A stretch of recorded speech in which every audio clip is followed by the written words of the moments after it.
Vous écoutez l'affaire Éric Bruyas, deuxième partie.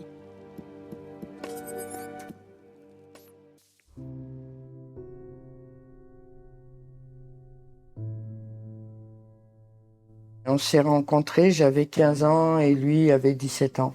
Progressivement, les choses ont évolué, on s'est fréquentés. Samantha, fille et sœur des victimes. Et puis ensuite, je suis tombée enceinte, j'ai eu ma fille.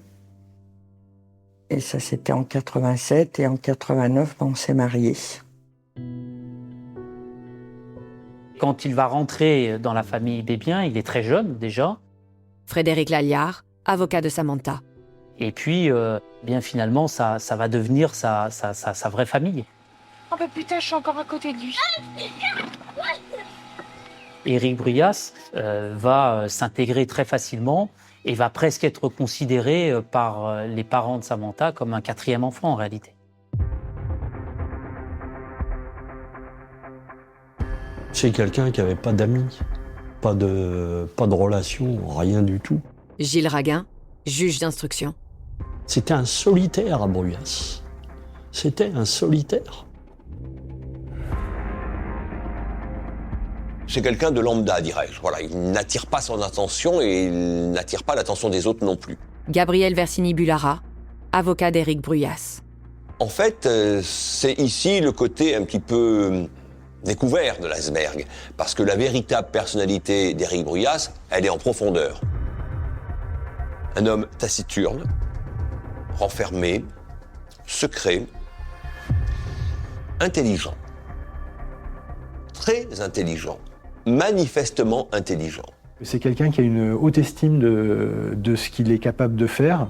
François Pelloual, journaliste au Progrès de Lyon. Qu'il ne l'a jamais prouvé en vrai, puisqu'il a multiplié des montages de boîtes qui sont cassés la figure à chaque fois.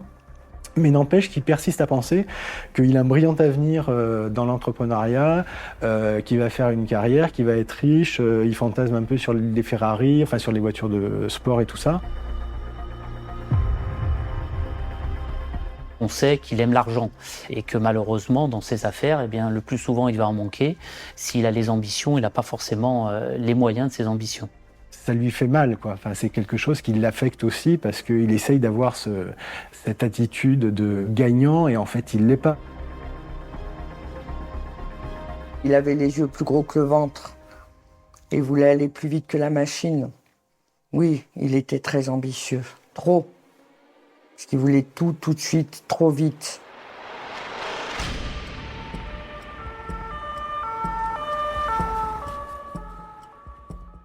Compte tenu de ces éléments, on va aller chercher Éric Bruyas et sa femme Samantha Bébien le 14 juin à 6h du matin. Jean-Louis Jodard, gendarme à la section de recherche de Lyon. Nous effectuerons une perquisition dans leur domicile et les plaçons en garde à vue l'un et l'autre à la compagnie de Givor.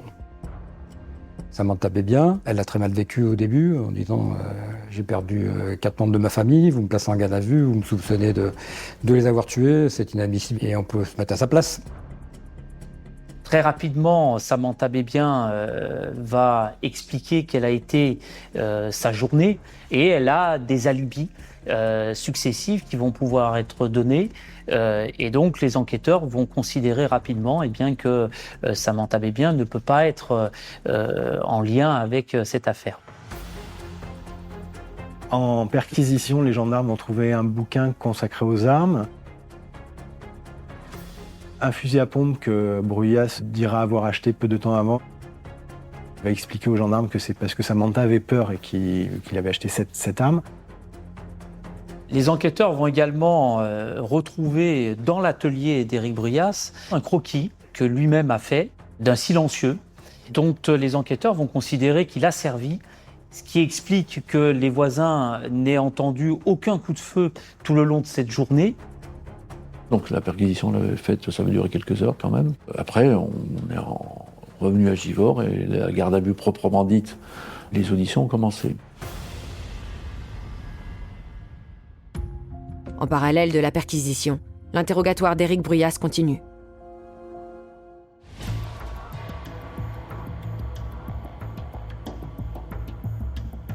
Éric Bruyas est interrogé avec ses premiers soupçons des gendarmes qui considèrent qu'il y a là des éléments intrigants.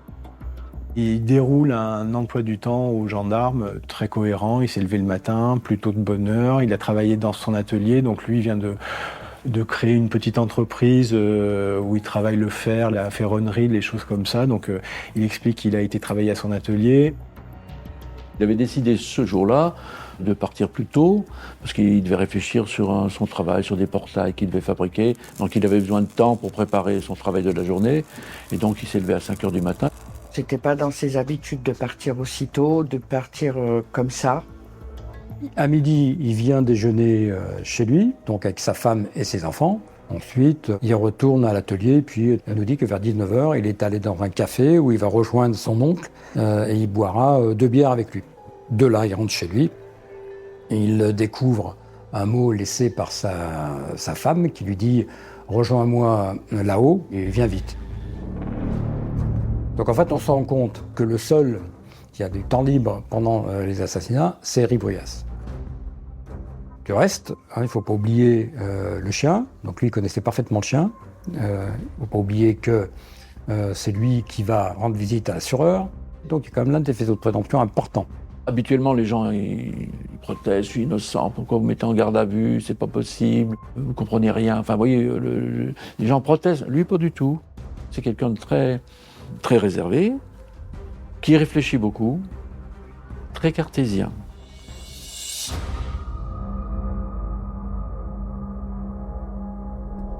En échangeant avec mon camarade Chavant qui avait la garde à vue d'Éric Bruyas, les choses n'avançaient pas beaucoup. Il niait farouchement.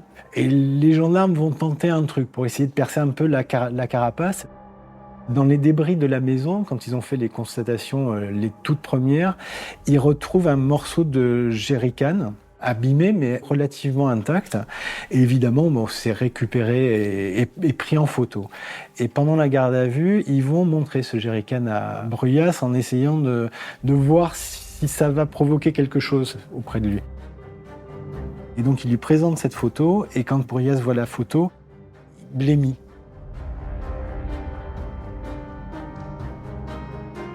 Et on lui a dit, vous voyez, regardez, il y a Éric, chez Bruyas, il y a un bidon qui n'a pas brûlé. Vous voyez? C'est sûrement le vôtre, le bidon, parce que vous avez des bidons, c'est que vous avez des bidons. Voilà. Puis après, on a mis un petit peu en repos, donc il a dû réfléchir. Il a dû penser peut-être qu'il y avait des empreintes dessus, c'est ce qu'on espérait qu'il pense.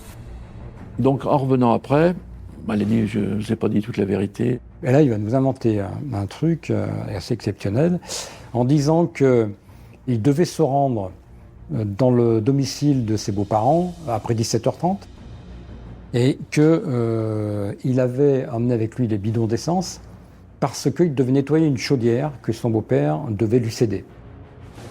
Il voulait se servir de cette essence pour nettoyer des pièces de cette chaudière. Bon. Puis c'est là qu'il aurait constaté que tout le monde était assassiné. Il nous explique j'ai paniqué, j'ai réfléchi à Samantha, il ne faut pas qu'elle voie ce spectacle, je me suis souvenu que j'avais des bidons, donc j'ai décidé instantanément de prendre les bidons et de mettre le feu. Mais j'ai fait ça pour Samantha, j'ai pensé à elle, j'ai pas pensé à moi, j'ai pris ces risques, mais j'ai quand même réfléchi au bidon. Mais ça colle pas.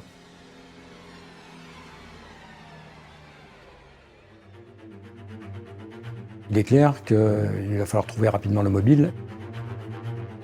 Il reste qu'une chose qui nous semblait un peu évidente. Enfin, on se raccrochait qu'à ce mobile, c'est-à-dire c'est l'héritage en fait. Parce qu'en tuant 4 membres d'une famille, la fille restant vivante, bien entendu, donc son épouse, héritait des biens de cette famille. Donc Éric Bruyas avait remonté sa nouvelle entreprise, sa précédente société avait coulé, donc il ne pouvait plus emprunter, donc il avait demandé à son beau-père de lui prêter de l'argent. Il souscrit un prêt de 30 000 francs à l'époque, donc en gros 5 à 6 000 euros, avec l'engagement que Éric Bruyas rembourse plus ou moins chaque mois 1 500 francs, quoi, voilà. Le fait est que le prêt était souscrit assez peu de temps avant que le drame survienne. Ce qui a pu constituer un attrait pour Éric Bruyas, c'est la valeur intrinsèque de la maison qui va être évaluée en gros à 700 000 francs. Donc on est sur 100 000 euros, quoi, un petit peu plus de 100 000 euros. Donc voilà, mis bout à bout, ça fait quand même du patrimoine. Et puis à l'échelle de Bruyas, c'est peut-être la clé d'une réussite qu'il n'a jamais obtenue seul. Donc ça fait partie du mobile financier. Gilles Raguin, juge d'instruction. En se disant, si je brûle la baraque, je touche l'assurance et j'ai plus rien à rembourser à mon beau-père. Toujours au cours de cette garde à vue, Bruyas avance dans ses déclarations et dans ses aveux une série de scénarios, de versions différentes, agrémentées à chaque fois de détails nouveaux. Il va expliquer aux enquêteurs en fait qu'en fin d'après-midi, en rendant visite à ses beaux-parents, il entre dans le pavillon. Là, il est surpris par la présence d'un individu qui a une carabine Van Rief qui le braque. Là, lui, il saute dessus, il détourne l'arme, l'assomme. On ne sait pas s'il le tue, enfin lui-même ne le sait pas, mais enfin il l'assomme assez pour que le gars ne bouge plus. Il charge le corps du gars dans le coffre de sa voiture, il récupère son arme et se dirige en voiture près du Rhône où il va décharger le corps.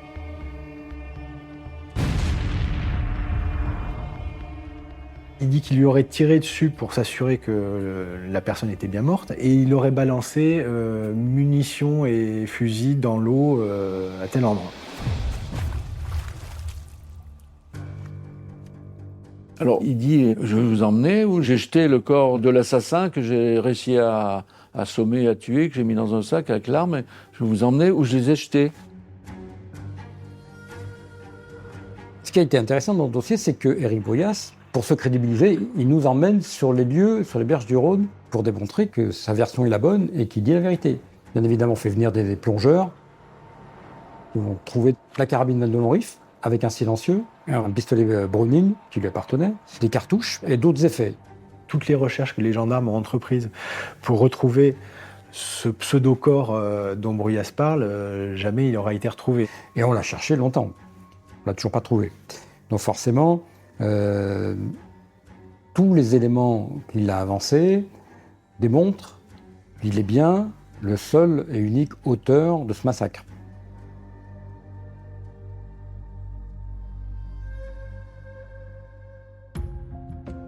On approche de la fin de la garde à vue. Les gendarmes ont un suspect, un mobile, mais pas de preuves directes ni d'aveu. Ils décident de jouer une dernière carte, une confrontation entre Éric Bruyas et sa femme Samantha.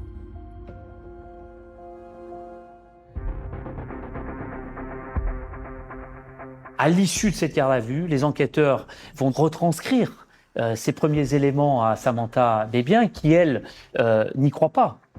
Il lui paraît à ce moment-là complètement inconcevable que son époux puisse être à l'origine de tout cela. Sauf que, à un moment donné, après moult réflexions, elle comprend que tous ces indices qu'on a réunis contre son mari tiennent la route. Elle bascule. À un moment donné, paf, il a dit « Vous avez raison, je suis sûr que c'est lui ». Et alors là, en l'espace de quelques secondes, je suis passé de l'amour à la haine. Samantha, fille et sœur des victimes. La lumière s'est faite, comme on dit. Il a donné une image de saint, alors qu'en fait, c'était le diable. Après concertation, on décide quand même de faire une confrontation entre Samantha Bébien et Éric Bruyas. Moment difficile pour Samantha. On les voit encore l'un en face de l'autre. Nous leur posons les questions dont nous espérons que la vérité éclatera. Mais non, lui, il reste de marbre. Il reste encore plus placide que d'habitude. Il est lisse, imperméable au chagrin de sa femme, qui lui dit tout ce qui lui passe par la tête. Elle est extrêmement en colère. Elle est même prête à l'agresser. Et Samantha Bébien va très rapidement, les yeux dans les yeux, dire à son époux qu'elle est persuadée que c'est lui qui est à l'origine de l'assassinat de son père, de sa mère, de son frère, de sa sœur. Et au bout d'un moment, j'ai dit, mais pense à tes enfants, quoi. Enfin, je sais pas, moi. Comment est-ce que je vais leur dire que c'est toi qui as fait ça? Et il m'a juré sur la tombe de son père que c'était pas lui. Et là, je l'ai regardé, j'ai dit, mais ton père doit se retourner dans sa tombe, là, à l'heure actuelle. Je dis, pense à ton père, dis la vérité. Et Éric Bruyas, et ce sera peut-être la seule fois, va devant son épouse, à cet instant-là, faire des demi-aveux, sans reconnaître de manière formelle qu'il a tué sa belle famille. Il va avoir cette réponse un peu énigmatique. Personne ne saura ce qui s'est vraiment passé. Personne ne saura jamais ce qui s'est passé. Ça peut vouloir dire, c'était moi, c'est les demi des quarts d'aveu. En gros, c'est quelqu'un qui a tué, mais qui ne veut pas le dire. On peut comprendre la phrase comme ça. Mis en examen pour assassinat et destruction par incendie, Éric Bruyas est incarcéré depuis le début de l'après-midi à la prison Saint-Joseph de Lyon.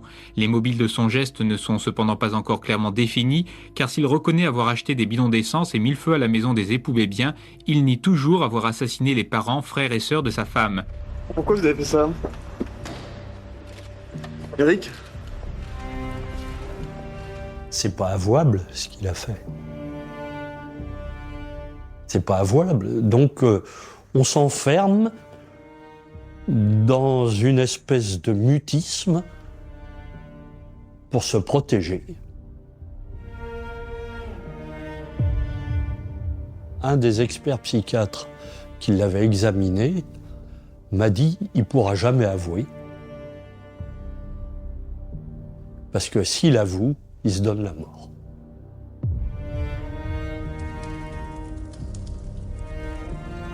Éric Bruyas, au regard des nombreux éléments à charge, sera mis en examen par le magistrat instructeur, le juge Raguin. Je l'ai mis en examen pour 4 assassinats et puis incendie volontaire. Et c'était tout, hein. Mais c'est déjà pas mal. Tout le temps de sa détention provisoire, il a été ici à Lyon.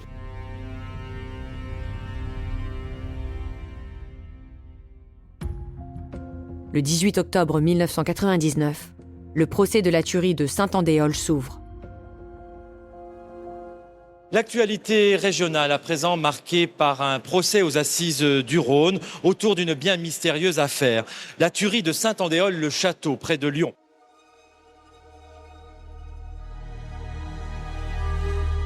Nous avons vu arriver un homme jeune, svelte. Jean-Olivier Vieux, avocat général.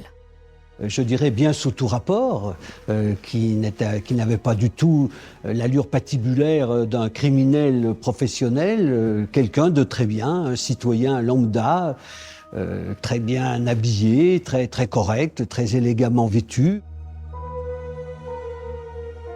Prête, pensions-nous, à s'entretenir avec les jurés, à exposer aux jurés ce qu'ils voulaient exposer. Les preuves étaient tellement accablantes qu'il n'y avait pas de doute sur la culpabilité. Et on a essayé également de faire vibrer, tenter de faire vibrer sa corde sensible. Son épouse était là, elle a témoigné, ils se sont regardés, etc. Ça ne l'a pas ému, il n'a pas nié, il n'a pas haussé les épaules, aucun geste. Calme. Le calme total du dénégateur campé dans ses dénégations. Éric Bruyas ne s'avoue pas vaincu. Ses yeux fixés dans ceux de l'avocat général, l'accusé sermonne. Précisez vos questions, vous mélangez tout. Il insiste, dans la vie, il faut faire des choix. Et c'est là où, si vous voulez, nous, avocats, parfois avons un rôle ingrat. Gabriel Versini-Bullara, avocat d'Éric Bruyas. Un rôle ingrat parce qu'on essaye de faire comprendre, dans l'intérêt supérieur de l'homme qui est en face de nous, et pour peut-être aussi lui éviter des années et des années d'incarcération, qu'il est bon d'aller de l'avant. Et de ne pas prendre, j'allais dire, l'autorité judiciaire et les services d'enquête pour des benets.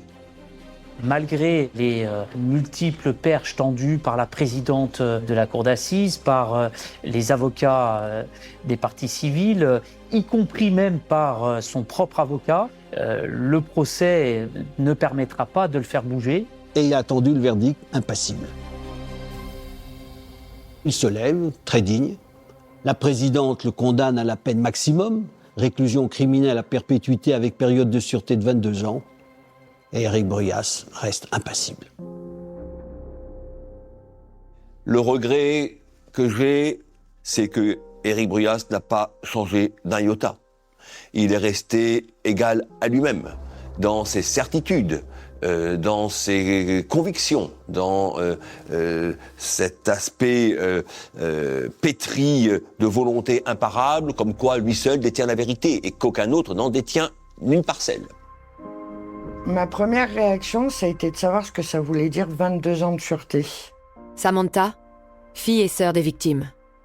Donc on m'a expliqué en me disant que pendant 22 ans, il ne pouvait pas demander de mise en liberté. Et je dis au juge, ne le laissez jamais sortir.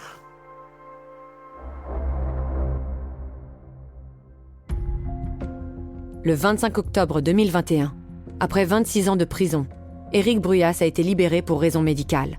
Atteint d'un cancer du poumon, il est mort 3 mois plus tard.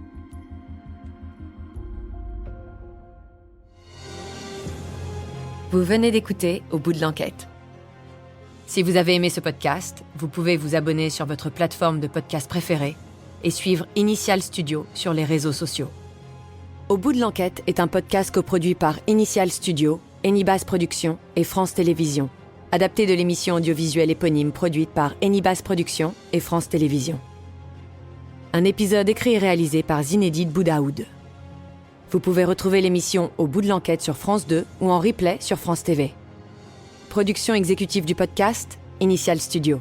Production éditoriale, Sarah Koskiewicz et Astrid Verdun, assistées de Marie Agassan et Cypriane Ligère. Montage, Joanna Lalonde. Avec la voix de Julie Drey et Marie Drucker.